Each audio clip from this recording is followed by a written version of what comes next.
This is the Network Journal Report. I'm Gary Anthony Ramsey, bringing you business stories that are affecting your world in February of 2011. Our top stories include: the United States and the world watch the crisis in Egypt as it continues to unfold. The healthcare repeal vote fails in the Senate, but a second federal judge declares the healthcare law unconstitutional. How much did J.P. Morgan know about the biggest scam in modern history? AOL profits take a tumble, and U.S. racial minorities continue to grow towards becoming the majority. Our top story: the tension in Egypt continues to get the attention of the world as people on the streets of Cairo rail against longtime U.S. ally Hosni Mubarak. The political fate of the 82-year-old leader is still unclear. Even after Mr. Mubarak promised reforms and new elections in which he would not run, the protests demanding that he leave intensified. After speaking with Mr. Mubarak, Barack Obama said that any transition should take place immediately. Furthermore, the process must include a broad spectrum of Egyptian voices and opposition parties. It should lead to elections that are free and fair. To the people of Egypt, particularly the young people of Egypt, I want to be clear. We hear your voices. I have an unyielding belief that you will determine your own destiny and seize the promise of a better future for your children and your grandchildren. Many are concerned about the person or persons who would take control of Egypt should Hosni Mubarak leave now. The fundamentalist group known as the Muslim Brotherhood has been one of the leading voices of opposition against the current government. Well, the healthcare debate may have not been center stage in the last week, but it certainly was not in the back seat. A second federal judge has ruled that the law is unconstitutional, and a vote to repeal the law in the Senate fails. The vote of 51 to 47 against repeal was strictly along party lines. Some Republicans have admitted the vote was strictly to put Democrats on the record about health care for the 2012 elections. The measure took another step toward a date with the Supreme Court as a Florida judge rules a portion of the measure unconstitutional. In his ruling in a case of 26 states that are suing the federal government, U.S. District Judge Roger Vinson ruled the law's provision that required individuals to buy health insurance makes the whole law unconstitutional. 4 judges in all have ruled on the law. 2 found it constitutional, 2 said it is not.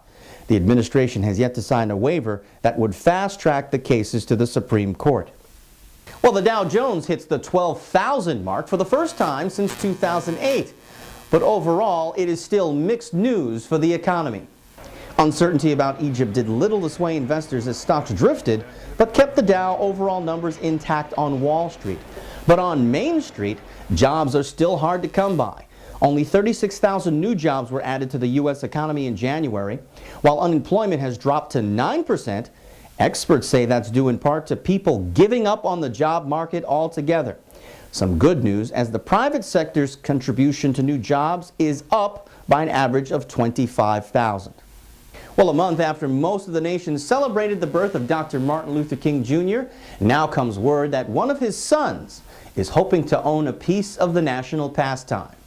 Last week, the New York Mets announced that they would put up 25% of the team for sale for about $250 million. Martin Luther King III is reportedly part of a group that wants up to 50% of the team.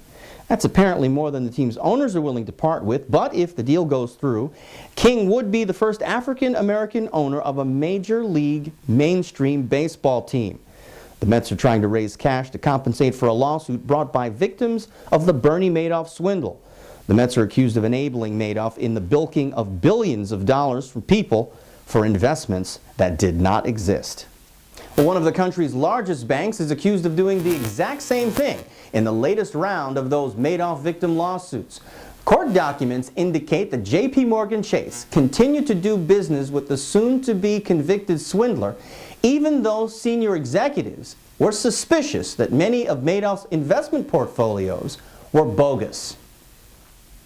In an email memo from June of 2007, a high-level Chase risk management manager said that he heard, quote, "There is a well-known cloud over the head of Madoff and that his returns are speculated to be part of a Ponzi scheme." Documents show that after that memo, Chase continued to allow Madoff to move billions of dollars of investors' cash. Madoff was sentenced to 150 years in prison after being convicted of stealing $50 billion from thousands of investors. Once a giant of the internet and part of one of the country's largest corporate conglomerates, in 2011, AOL now simply seeks to survive. The company reported a net loss of more than $782 million last year. 2010 was a period of sweeping changes at AOL as the company shuffled leadership, laid off employees, and sold off assets. Once the leading partner at Time Warner, AOL broke away and became its own company in 2009. Company executives say the fourth quarter of 2010 was up and that they're positioning for a comeback as it focuses more on creating original content for the web and after it has restructured its ad revenue platform. Well, new data released by the Census Department indicates that racial minorities in the U.S. are moving faster towards becoming the collective majority.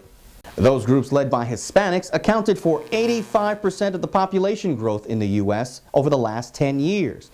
With census numbers affecting congressional districts, some states may consider making citizenship a factor in drawing congressional lines. Whites still make up 65% of the U.S. population. That's down from 69% in 2000. Hispanics make up 13%, blacks 12%, and Asians 5%. For a complete check of business stories that are affecting your world, subscribe to the Network Journal. You can also feel free to check us out here at tnj.com. And for a complete check of national and international stories affecting your world, go to ournewsnow.com. That's the Network Journal Report. I'm Gary Anthony Ramsey.